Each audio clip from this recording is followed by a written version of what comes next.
আমি উপস্থিত হৈছোহি নামৰূপৰে মিলনপুৰ নামঘৰত। ইয়াত আমাৰ নামৰূপৰ শিশুসকলে ভাওনা বৰ আখৰা কৰি আছে। যি সময়ত আমাৰ যোৰহাটৰ দৰে যাক সংস্কৃতিৰ প্ৰাণকেন্দ্ৰ বুলি ক'ব লাগিব অসমৰ, সেই স্থানতে ভাওনাক লৈ যি অপভ্ৰংশ হৈছে, অসমবাসীক লজ্জিত কৰিছে, যোৰহাটবাসীক নত কৰিছে।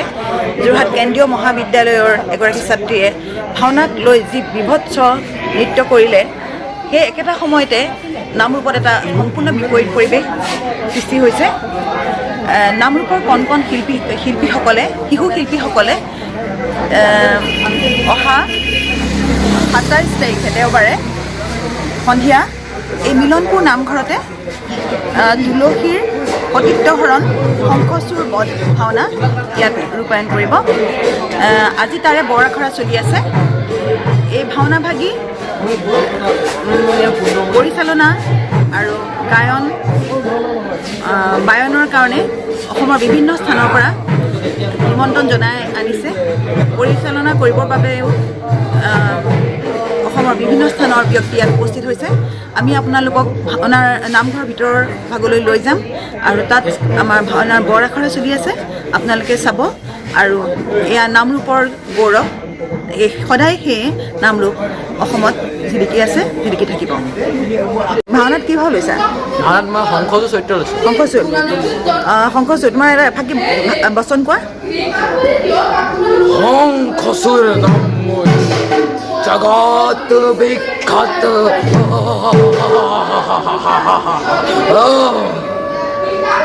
ঐ মোৰ সম পৰাক্ৰমী, ঐ মোৰ সম ভক্তি ধৰিবি ৰে লোকৰ মধ্যত, নিজ বাহুবলে স্বৰ্গ মধ্য পাতাল, এই ত্ৰিদশৰৰ আজি মই এক ছত্ৰী অধীশ্বৰ।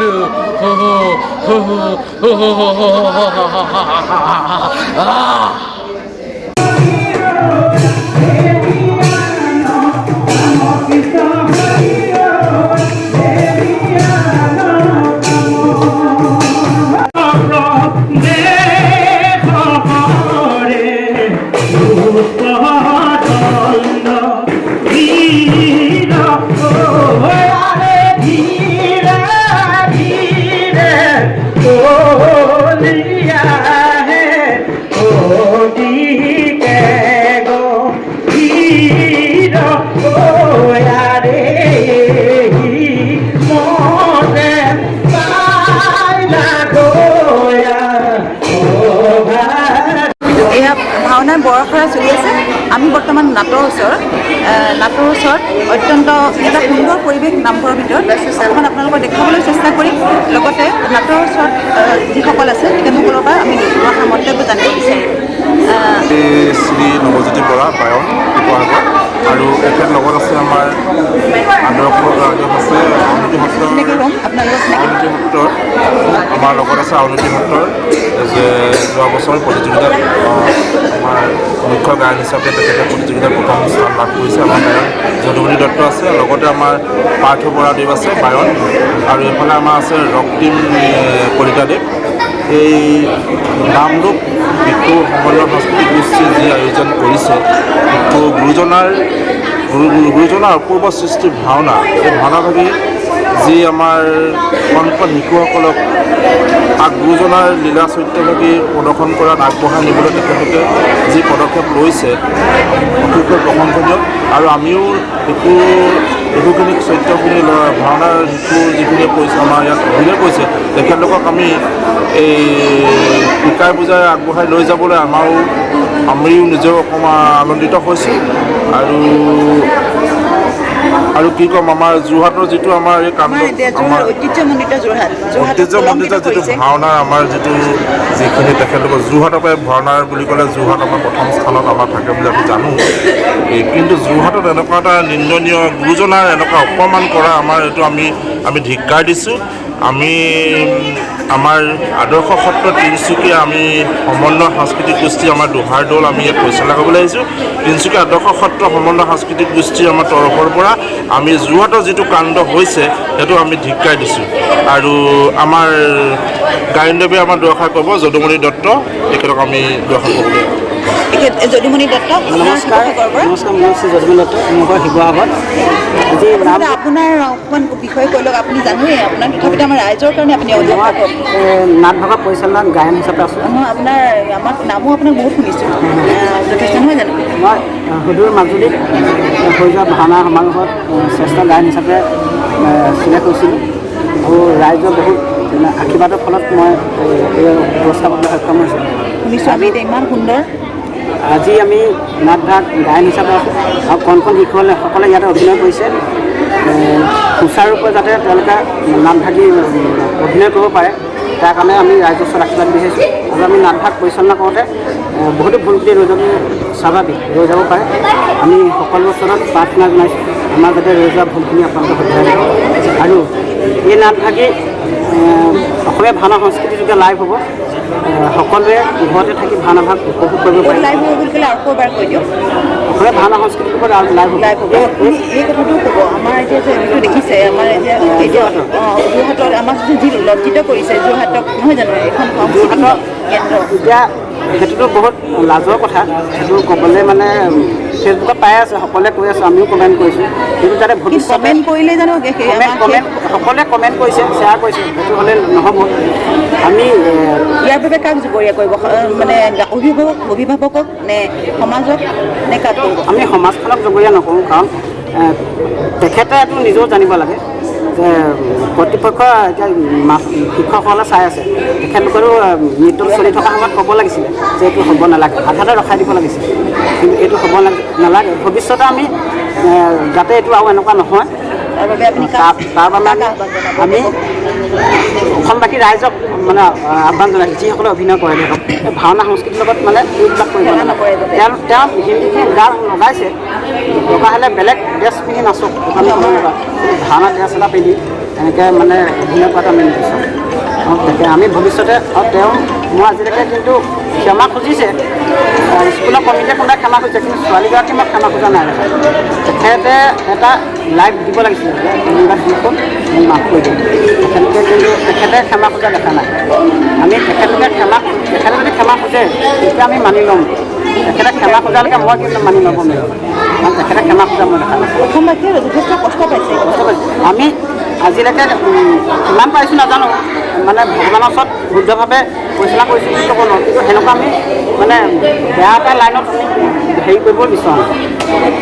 আমি ইমানখিনি মানে যিমানখিনি পাৰিছোঁ ধৰি আছোঁ, কিন্তু তাৰ ওপৰত যদি কোনোবাই এনেকৈ কৰি দিয়ে আমাৰ বহুত দুখ লাগে। মই মানে এনেকুৱা দুখ লাগিছে, আজিকালি কমেণ্ট কৰিবলৈও বেয়া, কমেণ্ট কৰিলে মানে ওলাই যায় কোনে কৈছে। আকৌ নহয়, আমি তেনেকৈ আচলতে মনে মনে থকা যেন ভাল হ'ব। এই ক্ষেত্ৰত মনে মনে আমি নাথাকোঁ, তেখেতে ক্ষমা নোখোজালৈকে আমি কিন্তু মানি নলওঁ। আপুনি পৰিচালনাৰ দায়িত্বত আছে, আমি জানিব পাৰিছোঁ। আপোনাৰ আখৰা প্ৰথম আৰম্ভণিৰ পৰা এতিয়ালৈকে কিমান দিন কৰিলে? আমি সম্পূৰ্ণ 1 মাহমান আখৰা কৰিলোঁ। আজি সম্পূৰ্ণ 1 মাহৰ আখৰাৰ অন্তত আজি বৰ আখৰা হিচাপে আমি মিলনপুৰ নামঘৰত আজি বৰ আখৰা বৰ্তমান চলি আছে, আৰু অহা পৰহিলৈ আমি এই মঞ্চতে আমি ভাওনা ভাগি অনুষ্ঠিত কৰিম। কিমান বয়সৰ ল'ৰা ছোৱালী আছে ইয়াত আপোনাৰ 5 বছৰৰ পৰা আপোনাৰ 14-15 বছৰলৈকে মানে আমাৰ ইয়াত ল'ৰা ছোৱালী এই ভাওনা ভাগত অংশগ্ৰহণ কৰিছে, ভাওনা ভাগত বচন লৈছে। আপোনাৰ 14 বছৰমানলৈকে হ'ব। এতিয়াতো ভালেই হৈছে, ভাল হৈছে, ভাল হৈছে। বন্ধ আছে, হয় হয় আৰু সৎ কামত লাগিছে ল'ৰা হয় হয় আমাৰ ছাত্ৰ-ছাত্ৰীসকল, সেইটো কাৰণে আমাৰ নামৰূপৰ কাৰণেও আটাইতকৈ ভাল খবৰ। হয় হয়। কেনেকুৱা পাইছে আমাৰ নামৰূপৰ যিখিনি অংশগ্ৰহণ কৰিছে, তেওঁলোকক কেনেকুৱা পাইছে? ভাল লাগিছে, বহুত ভাল লাগিছে। আৰু সঁচা কথা ক'বলৈ গ'লে নামৰূপৰ বয়োজ্যেষ্ঠসকলৰ পৰা কণমানিসকললৈকে সকলো এই ভাওনা সংস্কৃতিৰ ওপৰত বহুত আগ্ৰহী। বহুত ঠাইত গৈছোঁ, বহুত ঠাইত দেখিছোঁ, এই নামৰূপত সম্পূৰ্ণ এক সুকীয়া পৰিৱেশ দেখিবলৈ পাইছোঁ। আৰু ছাত্ৰ ছাত্ৰীসকলৰ কথা ক'বলৈ গ'লে তেওঁলোকে যিকোনো এটা বস্তু শিকিবলৈ খুবেই ইচ্ছুক, সেইকাৰণে আমাৰ শিকায়ো ভাল লাগিলে শিকায়। আৰু ভাওনাখনিও সুন্দৰভাৱে অনুষ্ঠিত হৈ যাব বুলি মোৰ সম্পূৰ্ণ বিশ্বাস আছে। অতি সম্প্ৰতি আমি আমাৰ ৰাইজে সকলোৱে দেখিছে ছ'চিয়েল মিডিয়াত ইতিমধ্যে এটা ভিডিঅ' ভাইৰেল হৈছে যোৰহাটৰ কেন্দ্ৰীয় বিদ্যালয় যিখন তাত তেওঁলোকৰ নৱাগত আদৰণি সভাত ভাওনাক লৈ যি বহুৱালি কৰিছে সকলোৱে দেখিছে। অসমবাসী ৰাইজে সকলোৱে কষ্ট পাইছে, কিন্তু ইয়াৰ এটাতো পৰিত্ৰাণৰ উপায় নাই। নৱপ্ৰজন্ম এনেকুৱা ধৰণে বিপথে পৰিচালিত হৈছে আৰু তেনেকুৱা সময়ত আমাৰ নামৰূপত এনেকুৱা এটা পদক্ষেপ গ্ৰহণ কৰিছে। সেই যিখিনিয়ে এনেকুৱা ধৰণৰ কাৰ্য কৰিছে সেইসকলক আপুনি কি ক'ব? তেওঁলোকক মোৰ ফালৰ পৰা ক'বলৈ গ'লে মই এক প্ৰকাৰৰ সংস্কৃতিৰ বিষয়ত তেওঁলোক একোজন দুষ্কৃতিকাৰী বুলি ক'ম মই মোৰ ভাষাত। কাৰণ কেলৈ আজি এই অসমত বহুতো লোক এই ভাওনা সংস্কৃতিক বিশ্ব দৰবাৰত প্ৰতিষ্ঠা কৰিবৰ কাৰণে দিনে নিশাই বহুতো কষ্ট কৰিছে। সেইসকল লোকৰ কষ্টত এওঁলোকে বিশেষভাৱে একদম আঘাত সানিছে মানে, আৰু এইটো খুবেই আমাৰ বাবে দুখজনীয় কথা। আৰু আমাৰ বহুত মানে খঙো উঠিছে, বেয়াও লাগিছে এই কথাষাৰক লৈ। মানে কিয় এচাম মানুহে এই সংস্কৃতিক লৈ ইমানখিনি মানে আমাৰ অসমখনক কি বুলি কয় আগুৱাই লৈ যাবলৈ মানে ইমানখিনি চেষ্টা কৰি আছে এই ভাওনা সংস্কৃতিক লৈ। গুৰুজনাৰ যি সৃষ্টি আৰু ঠিক একেই সময়তে কিছুমান উচ্চ শিক্ষিত ল'ৰা ছোৱালীৰ মাজতে দেখিবলৈ পোৱা গৈছে। এইবাৰ ৰাসৰ পিছতো দেখিছোঁ, কালি পৰহিহে যোৰহাট কেন্দ্ৰীয় মহাবিদ্যালয়ৰ সেইটো বিষয়ৰ ওপৰতো দেখিছোঁ আৰু বহুত লোকে তেওঁলোকক সমালোচনাও কৰিছে। আৰু এইবোৰ হ'ব নালাগে আচলতে। এইবোৰ হোৱাৰ কাৰণে এইবোৰ হোৱাৰ পিছত আমাৰ কি হৈছে, আমাৰ যিটো এই সংস্কৃতি মানে বাহিৰৰ যি মানুহে আমাকে হাঁহিব মানে যে অসমীয়াৰ যে সংস্কৃতি এনেকুৱা এটা মানে হেৰিও যে কোনোবাই যে কৰিছে তেওঁলোকৰ নিজৰ মাজতে ভেঙুচালি কৰিছে, এইবোৰক লৈ পিনি আমাক মানে বেলেগে হাঁহিব, অন্যটো কি আৰু গুৰুজনাৰ সংস্কৃতিক আঘাত সনাৰ আমাৰ কাৰো অধিকাৰ সেয়া নাই। তেওঁ য'ত ব্যৱহাৰ কৰিবৰ কাৰণে য'ত তেওঁ মানে সকলো ঠাইতে তেওঁ এই ভাওনা সংস্কৃতিয়ে হওক বা তেওঁৰ যিখিনি সৃষ্টিৰাজি সকলো ধুনীয়াকৈ তেওঁ অলংকাৰ পাতি তেওঁ নিজেই লগাই তেওঁ ধুনীয়াকৈ মানে অনুষ্ঠান বা পৰিৱেশন কৰিবৰ কাৰণে তেওঁ নিজেই ধুনীয়াকৈ আমাক থৈ গৈছে। তাৰ ওপৰঞ্চি আমি কিছুমান পশ্চিমীয়া সংস্কৃতিক আজি সংযোজন লগাই আমি বিজতৰীয়া কৰিবলৈ, এই সংস্কৃতিক বিজতৰীয়া কৰিবলৈ কিছুমানে চেষ্টা কৰি আছে একাংশ লোকে। তাৰ মোৰ ফালৰ পৰা এটাই বিনম্ৰ অনুৰোধ সকলোলৈকে, এনেকুৱা ধৰণৰ অপ্ৰীতিকৰ সৃষ্টি আৰু ভৱিষ্যতে অসমখনত হ'ব নালাগে। আজি এই নামৰূপৰ এই মঞ্চৰ পৰা সকলোলৈকে আমি এইটোৱে বিনম্ৰভাৱে অনুৰোধ জনাইছোঁ। ইয়াৰ বাবে আপুনি কাক দুখ কৰিব, অভিভাৱক নে আমাৰ? ইয়াৰ বাবে মানে এতিয়া দুখী বুলি ক'বলৈ গ'লে ধৰক বহুত সৰুৰ পৰাই ভাওনা সংস্কৃতিৰ লগত জড়িত হৈ আছোঁ। মোৰ ঘৰৰ মা দেউতাই ভাওনাৰ মানে গুৰুজনাৰ সংস্কৃতি বহুত ভাল পায়। মোৰ ঘৰত মই সেইটো পৰিৱেশ পাইছোঁ। মোৰ ঘৰ দুলীয়াজান উষাপুৰত, নাহৰকটীয়া সমষ্টি। হেতুকে আমি সেই ঘৰুৱা পৰিৱেশত এই ভাওনা সংস্কৃতি আমি পাইছোঁ সৰুৰে পৰা। আমি আচলতে তেনেকুৱা ধৰণৰ শিক্ষা আমাক দিয়াও নাই, আমি তেনেকুৱা শিক্ষা ল'ব বিচৰা নাই, আমি কোনোদিন ল'ব নিবিচাৰোঁ। মোৰ সেইটো মানে পূৰা দৃঢ় বিশ্বাস আছে নিজৰ ওপৰত। আৰু এনেকুৱা ধৰণৰ কামবোৰ যিবোৰে কৰি আছে তেওঁলোকৰ প্ৰধানতে দুখ বুলি ক'বলৈ গ'লে তেওঁলোকৰ অভিভাৱক। এই যোৰহাটৰ যিটো কথা হৈ গ'ল সেই তাত লৈতো তেওঁলোকৰ সম্পূৰ্ণ তেওঁ নিজে নিজ মুখে স্বীকাৰ কৰিছে যে তাত অভিভাৱকৰ কিছু পৰিমাণে হ'লেও মানে অৰিহণা আছে মানে বিপথে পৰিচালিত হোৱাত। আৰু ঠিক তেনেদৰে কলেজৰ তাত বহুতো মানে শিক্ষক বহি আছিলে, তাত দেখা পাইছোঁ আমি ভিডিঅ'ত। তেওঁলোকো মানে জগৰীয়া সেইটো বিষয়ত। মই এইটো মোৰ ফালৰ পৰা মই এইটোকে কৈছোঁ। ঠিক আছে, ধন্যবাদ। গুৰুজনাৰ যি অপূৰ্ব সৃষ্টি আমাৰ ভাওনাক যি বিকৃত ৰূপ দিবলৈ একাংশ নৱপ্ৰজন্মই যি মানে অপচেষ্টা চলাইছে, তাৰ বিপৰীতে আমাৰ নামৰূপত সম্পূৰ্ণ এখন পৃথক ছবি। এই ক্ষেত্ৰত আমাৰ নামৰূপবাসী সদায় অসমৰ ভিতৰত জিলিকি থাকিব, বিশ্বত জিলিকি থাকিব, এনেও আছেই বাৰু। কিন্তু এই যি অপসংস্কৃতি আৰম্ভ হৈছে তাৰ বাবে কাক জগৰীয়া বুলি ক'ব? নমস্কাৰ। প্ৰথমতে আমাৰ নামৰূপৰ বিষয়ে ক'ম, যিহেতু আমি সৰুতে ইয়াতে জন্ম, ইয়াতে জন্ম হৈ আমি সৰুৰ পৰা সাংস্কৃতিক জগতৰ লগত জড়িত, সাংস্কৃতিক জগতৰ লগত জড়িত, নামঘৰৰ লগতো জড়িত। ইয়াত যিমান আমি ভাওনা কৰিছোঁ, ইয়াত তেনেকুৱা এটা আমি পৰিস্থিতি আজিলৈ দেখা নাই। আমাৰ এতিয়া আজি প্ৰমাণ হিচাপে আপুনি নিজে দেখিছে যে আমি সৰু সৰু কণ কণ ল'ৰাসকলক ইমান সুন্দৰভাৱে গুৰুজনাৰ যি অপূৰ্ব সৃষ্টি ভাওনা, সেই ভাওনাক আমি ইমান ধুনীয়াকৈ আগবঢ়াই নিছোঁ।